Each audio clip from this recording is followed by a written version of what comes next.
ബിസ്മില്ലാഹിർ റഹ്മാനിർ റഹീം. In the name of Allah, the Beneficent, the Merciful.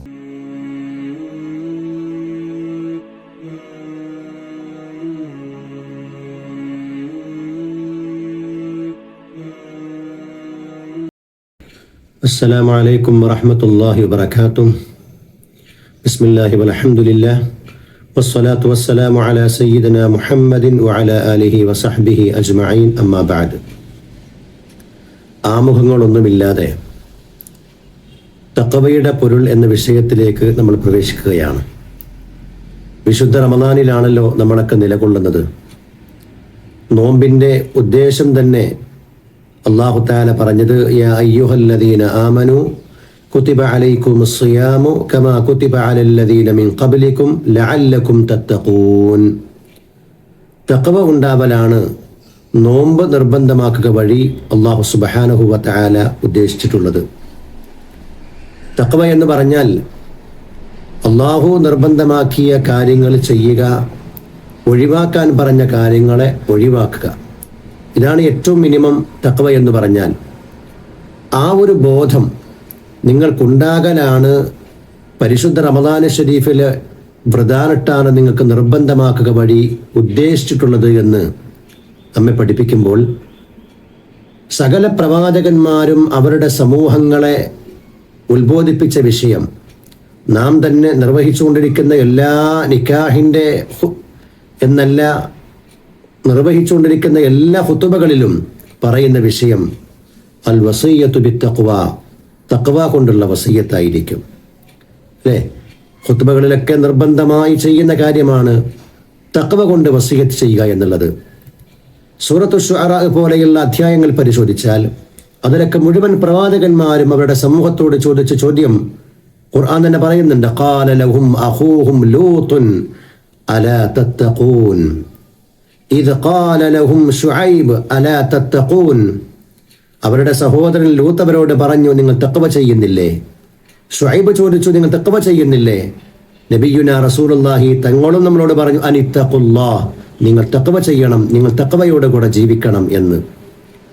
എന്നാൽ എന്താണ് ഈ തഖ്വ എന്ന് വിശദീകരിച്ച് അതിന്റെ പൊരുൾ എന്താണെന്ന് മനസ്സിലാക്കിയാൽ, മഹാനായ അലി റളിയല്ലാഹു അൻഹു പറഞ്ഞതിനെ അതിനെ ചുരുക്കിക്കൊണ്ട് മഹാന്മാർ പറഞ്ഞിരിക്കുന്നത്, ഹിയൽ ഖൗഫു മിനൽ ജലീൽ വൽ അമലു ബിത്തൻസീൽ വൽ ഖനാഅതു ബിൽ ഖലീൽ വൽ ഇസ്തിഅദാദു ലിയൗമിർ റഹീൽ. ജലീലായ റബ്ബിനെ പേടിച്ചുകൊണ്ട്, അവന്റെ അദാബിനെ പേടിച്ചുകൊണ്ട് ജീവിക്കുക. മാത്രമല്ല വിശുദ്ധ ഖുർആനിൽ പറഞ്ഞിരിക്കുന്ന കാര്യങ്ങളൊക്കെ അമൽ ചെയ്യുക. മാത്രമല്ല ജീവിതത്തിൽ ചുരുങ്ങിയത്, വളരെ ചുരുങ്ങിയത് കൊണ്ട്, ധാരാളമല്ല കുറഞ്ഞത് കൊണ്ട് തൃപ്തിപ്പെട്ടുകൊണ്ട് ജീവിക്കുക. വൽ ഇസ്തിഅദാദു ലിയൗമിർ റഹീൽ, നാളേക്ക് വേണ്ടി യാത്ര പോകേണ്ട ഒരു ദിവസമുണ്ട്, അതിനു വേണ്ടി ഒരുങ്ങുക. ഇതാണ് തഖ്വ. തഖ്വയുടെ സാരാംശം ഇതാണ് എന്ന് മഹാനായ അലി ഇബ്നു അബീ ത്വാലിബ് റളിയല്ലാഹു തആല അൻഹു. നമ്മൾ മനസ്സിലാക്കണം, ഈ തഖ്വയെക്കുറിച്ചാണ് ലോക പ്രബോധകന്മാർ മുഴുവനും, ഇസ്ലാമിക പ്രബോധകന്മാർ മുഴുവനും സമൂഹത്തെ ഉത്ബോധിപ്പിച്ചത്.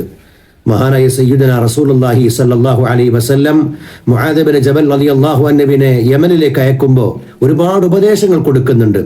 അതിൽ ഇങ്ങനെ പറയുന്നുണ്ട്, ഇന്ന ഔലൻ നാസി ബി അൽ മുത്തഖൂൻ മൻ കാനു വഹൈസു കാനു. ആര് എവിടെയാണെങ്കിലും എന്നോട് ഏറ്റവും ബന്ധപ്പെട്ട് നിൽക്കുന്നയാൾ, ഏറ്റവും അടുത്ത് നിൽക്കുന്ന ആളുകൾ അൽ മുത്തഖൂൻ, മുത്തഖീങ്ങളാണ് എന്ന് സയ്യിദുനാ റസൂലുള്ളാഹി സ്വല്ലല്ലാഹു അലൈഹി വസല്ലം. ഏത് ദേശക്കാരായിരുന്നാലും ഏത് ഭാഷക്കാരായിരുന്നാലും എവിടെ വെച്ചാണെങ്കിലും നിങ്ങൾ എന്നിലേക്ക്, അതുപോലെ റബ്ബിലേക്ക് ഏറ്റവും അടുത്തവരാകാനുള്ള ഏറ്റവും പ്രധാനപ്പെട്ട മാർഗം തഖ്വയാണ്, മുത്തഖിയായി ജീവിക്കലാണ് എന്ന് പറയുമ്പോൾ ദൈവികമായ കൽപ്പനകൾ അനുസരിക്കാനും അവൻ ഒഴിവാക്കാൻ പറഞ്ഞ കാര്യങ്ങളെ ഒഴിവാക്കുവാനുമുള്ള മനസ്സുണ്ടാവുക, ആ എന്നതാണ് റമദാൻ ഷരീഫിലെ ഈ നോമ്പിലൂടെ അല്ലാഹു തആല ഉദ്ദേശിച്ചിട്ടുള്ളത്.